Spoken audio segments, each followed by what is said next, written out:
अनामिका की सास पुष्पा अपनी बहू को कुछ खास पसंद नहीं करती थी और इसीलिए दोनों सास बहू में आए दिन झगड़ा होता रहता था। सास बहू के झगड़े के चक्कर में अनामिका के पति मोहित की जिंदगी मुश्किल में पड़ गई थी। बेचारा बार बार माँ और बीवी के झगड़े को सुलझाता ही रहता था, लेकिन दोनों समझने का नाम नहीं लेती थी। वैसे तो सब कुछ ठीक ठाक चल रहा था, लेकिन एक दिन अनामिका और पुष्पा के अंदर जोरदार झगड़ा हुआ और बात कुछ इस तरह थी। बहू, मैंने तुम्हें कल अपनी एक साड़ी धोने के लिए दी थी। हाँ मम्मी जी, वो साड़ी धोकर मैंने आपकी अलमारी में रख दी है। उसी की बात कर रही हूँ मैं। जरा देख तो, इस साड़ी को देखकर किसी भी तरह से लगता है ये धुली हुई है। अरे मम्मी जी, मैंने आपकी साड़ी वॉशिंग मशीन में अच्छे से धोकर सुखाकर आपकी अलमारी में तह बनाकर रखी थी। आपके तो नखरे खत्म ही नहीं होते। अरे कैसे बात कर रही है मुझसे? मेरे नखरे? अरे मोहित, जरा ये देख तो, ये साड़ी धुली हुई लग रही है क्या? अरे मम्मी, जब अनामिका कह रही है कि उसने साड़ी धोई थी तो मान लो ना। हर बात पर झगड़ा करना जरूरी है क्या? क्या है ना मोहित, तुम्हारी माँ को तो मेरे हर काम में नुस्ख निकालने की आदत पड़ गई है। जब तक दो चार खरी खोटी सुना नहीं लेती ना, इनका दिन नहीं निकलता। अरे चुप कर, बहू होकर मुझे जवाब देती हो। एक तो गंदे कपड़े उठाकर अलमारी में रख दिए, ऊपर से कैंची की तरह कचर कचर बोली जा रही हो।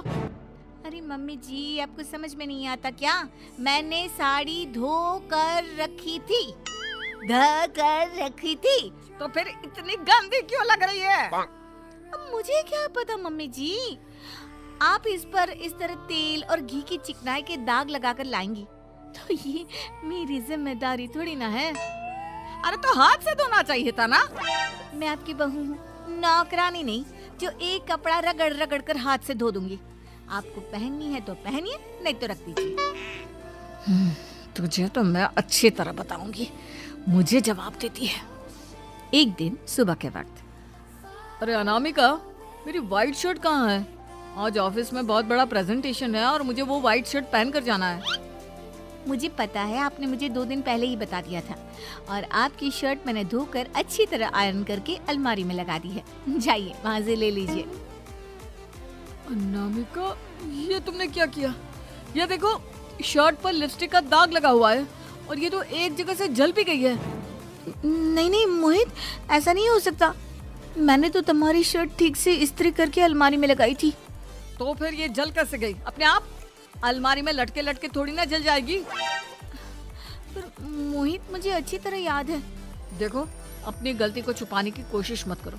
और अगर शर्ट जल भी गई थी तो तुम्हें पहले बताना चाहिए था ना, मैं नई शर्ट लेकर आ जाता। अब ऐन वक्त पर शर्ट कहाँ से लेकर आऊं? मेरा इतना इम्पोर्टेंट प्रेजेंटेशन था, सब खराब हो जाएगा। अरे बेटा, क्यों परेशान होता है? ये देख, मैंने तेरे लिए पहले से ही एक नई व्हाइट शर्ट ला कर रखी है। लेकिन मम्मी, आप मेरे लिए व्हाइट शर्ट क्यों लेकर आई? अरे मुझे पता था तेरा प्रेजेंटेशन होने वाला है और अपनी इस बहू पर तो मुझे बिल्कुल भी भरोसा नहीं। क्या पता मेरी साड़ी की तरह तेरी शर्ट भी गंदी करके रख देती। और देख, वही हुआ ना। बेटा, सारी टेंशन छोड़ और ये नई शर्ट पहन कर जा। थैंक यू मम्मी, आज तो आपने बचा लिया मुझे। कुछ दिनों के बाद, अरे अनामिका, जानती हो, ऑफिस में मेरा जो दोस्त है ना अमर, आज उसका बर्थडे है और उसे तुम्हारे हाथ का चॉकलेट केक बहुत पसंद है। थोड़ा सा बनाकर टिफिन में रख दो ना प्लीज। हाँ हाँ, क्यों नहीं, मैं बहुत अच्छा केक बनाकर आपके दोस्त के लिए रख दूंगी। तुम्हारे हाथ का खाना खाकर तो वैसे ही मेरे ऑफिस के सारे लोग इतनी तारीफ करते हैं, क्या बताऊं। आप प्लीज एक अच्छा सा केक और बना दो, मेरी तो ऑफिस में शान बढ़ जाएगी। अनामिका केक बनाने के लिए रख देती है। पुष्पा चुपचाप जाकर उस पे ढेर सारा नमक डाल देती है। देख अमर, तेरी भाभी ने तेरे लिए चॉकलेट केक बनाकर भेजा है, तुझे बहुत पसंद है ना? यार, तू बहुत किस्मत वाला है, भाभी इतना अच्छा खाना बनाती है और साथ में केक भी। वैसे भाभी को थैंक यू बोलना। थैंक यू बाद में, पहले तो ये केक खा कर देख, बहुत मेहनत से बनाया है अनामिका ने। अरे यार, इस केक में तो बहुत सारा नमक है। लगता है भाभी ने शक्कर की जगह खूब सारा नमक डाल दिया है। अरे मोहित, तू तो अपनी बीवी की कुकिंग की बहुत तारीफ करता फिरता है। जरा पूछना अपनी बीवी से, केक में नमक कब से डलने लग गया? क्या यार, तुझे भी मेरा ही जन्मदिन मिला था बिगाड़ने के लिए। केक नहीं लाना था तो मत लाता, कम से कम मुझे इस तरह नमक वाला केक तो नहीं खिलाता। अरे नहीं यार, अनामिका ऐसा नहीं कर सकती, जरूर कुछ गड़बड़ हुई होगी। घर जाने के बाद अनामिका, अगर तुम्हारा केक बनाने का मन नहीं था तो ना बनाती, लेकिन मेरी बेइज्जती करवाने की क्या जरूरत थी? अरे आपकी बेइज्जती, ये आप क्या कह रहे हैं? मैंने तो सुबह आपको इतने अच्छे तरीके से केक बना कर दिया था। हाँ, लेकिन उसमें इतना सारा नमक डाल दिया था कि आज ऑफिस में मेरा अच्छा खासा मजाक बना है। मेरे सारे दोस्त हंस रहे थे मुझ पर। अरे बेटा, मैंने तो तुझे पहले ही समझाने की कोशिश की थी। एक नंबर की गैर जिम्मेदार है ये लड़की, कोई काम ठीक से नहीं करती।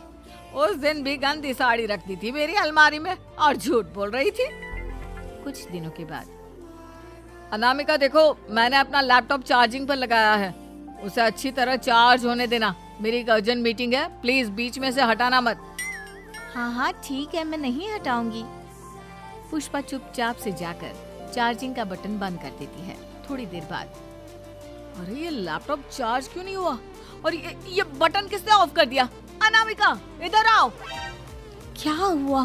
क्यों चिल्ला रहे इतना? अनामिका, मैंने तुमसे कहा था ना, मेरा लैपटॉप चार्जिंग पर लगा हुआ है, मेरी अर्जेंट मीटिंग है। तुमने इसका स्विच ऑफ क्यों कर दिया? अरे मैंने ऐसा कुछ नहीं किया, मैं क्यों स्विच ऑफ करूंगी? कुछ दिनों से देख रहा हूँ अनामिका, तुम मेरा हर काम बिगाड़ देती हो। देखो ये अच्छी आदत थी, कम से कम तुम्हें इस बात का तो ध्यान रखना चाहिए था कि मेरी कितनी इम्पोर्टेंट मीटिंग थी। अब क्या करूंगा मैं? आई एम सॉरी मोहित, लेकिन सच में मैंने जानबूझकर कुछ नहीं किया। अगर जानबूझकर नहीं किया तो क्या सब कुछ अपने आप हो जाता है? कभी मेरी शर्ट जल जाती है, कभी केक में नमक डल जाता है। आप मेरी बात क्यों नहीं सुनते? मैंने जानबूझकर कुछ नहीं किया। फिर से वही बात। अरे कितनी बार तुम्हें समझा चुका हूँ, इस तरह मेरा काम बार बार मत बिगाड़ा करो।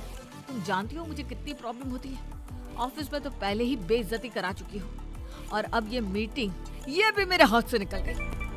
अनामिका की समझ में कुछ नहीं आता कि आखिर उसके साथ ये सब क्या हो रहा था और क्यों हो रहा था। फिर कुछ दिनों के बाद मोहित अपने ऑफिस से कुछ फाइल लेकर घर आता है। अनामिका, ये कुछ फाइलें हैं, इन्हें संभाल कर रख दो, और प्लीज इस बार ध्यान से, कोई गड़बड़ी नहीं होनी चाहिए। नहीं मोहित, कोई गड़बड़ी नहीं होगी। मैं सारी फाइल्स अलमारी में लॉक करके रखूंगी और चाबी अपने पास रखूंगी। अनामिका, जरा अलमारी की चाबी तो देना। क्यों मम्मी जी, आपको क्या काम है? उसमें मोहित की जरूरी फाइल रखी है और मैं नहीं चाहती कि इस बार कोई भी गड़बड़ हो। पता नहीं कुछ दिनों से हर काम खराब हो जाता है। अरे मुझे उसमें से पैसे निकालने हैं और उसके बाद ले लेना अपनी चाबी। मैं खा नहीं जाऊंगी तुम्हारे पति की फाइल। अनामिका को अपनी सास पर शक होता है। चाबी देने के बाद वो चुपचाप छुपकर अपनी सास की हरकत देखती है। ये फाइलें उठाकर डस्टबिन में डाल देती हूँ, फिर देखना कैसे मोहित इसकी खबर लेगा। इस बार तो छोड़ेगा नहीं इसे। वैसे भी पहले मैंने जो कुछ भी किया है उसकी वजह से अच्छी खासी डांट पड़ी है, मजा आ जाएगा। अच्छा तो ये बात है, सारा काम मम्मी जी बिगाड़ देती हैं, वो भी इसलिए क्योंकि मेरा उनसे झगड़ा हो गया है। सास के जाने के बाद अनामिका मोहित को बुलाकर लाती है। क्या हुआ अनामिका, क्या दिखाना है? ये देखिए, आपकी फाइल डस्टबिन में पड़ी हुई है। इसीलिए तो कहा था संभाल कर रखना, और तुमने उठाकर ये फाइल डस्टबिन में डाल दी। मैंने नहीं, तुम्हारी मम्मी ने डाली है, मुझसे बदला लेने के लिए, ताकि तुम मुझे डांटो। और अगर मैंने डाली होती तो मैं तुम्हें दिखाने के लिए बुलाकर तो नहीं लाती ना। सही कह रही हो, मैं अभी मम्मी से जाकर बात करता हूँ।